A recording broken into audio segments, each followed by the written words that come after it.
Alors, petite actu sur l'automobile propre concernant la marque Fisker qui présente enfin son nouveau SUV électrique, le Fisker Ocean il s'appelle. Joli nom du coup.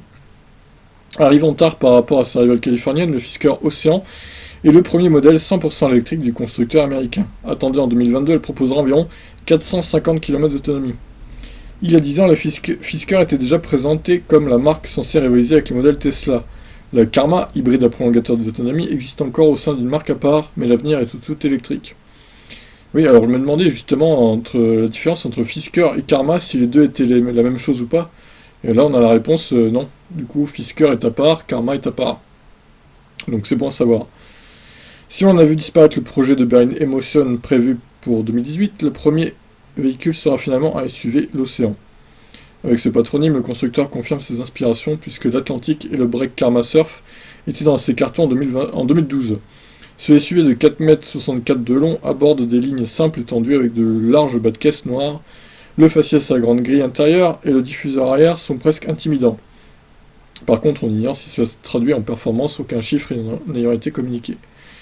Donc a priori, il y aurait 80 kWh de capacité, de quoi donner une autonomie qui se situe entre 400 et 480 km, en bonne posture face à un Audi e-tron ou un Mercedes EQC, mais moins au regard du Jaguar I-Pace 415 à 470. Bon, si, ça reste correct par rapport à l'I-Pace.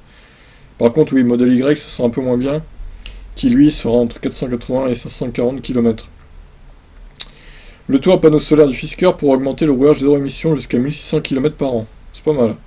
Impliqué dans l'écologie comme la Karma, l'Océan revêtira un intérieur végétalien avec des matériaux recyclés et des tapis en nylon. Bien. Les réservations de ce Fisker Ocean débuteront dès le 27 novembre prochain, à commencer par les USA évidemment.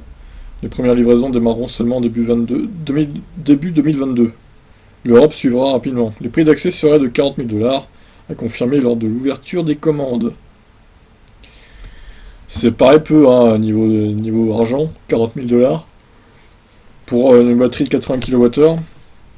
Ils ont peut-être fait des économies ailleurs, je sais pas. Personnellement, j'aime pas trop l'arrière.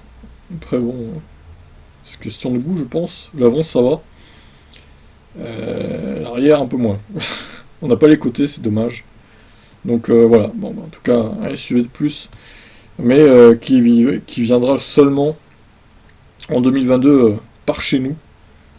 Donc voilà. A priori, en plus 2022, ça serait que pour les USA les livraisons. Donc voilà, bah écoutez, je vous laisse réagir. Hein. Il est pas mal, je trouve. Après, il faudra voir le prix officiel, l'autonomie officielle, les performances également du moteur, de l'accélération, tout ça. Ça sera à prendre en compte si oui ou non c'est une bonne affaire. Allez, je vous laisse, ciao.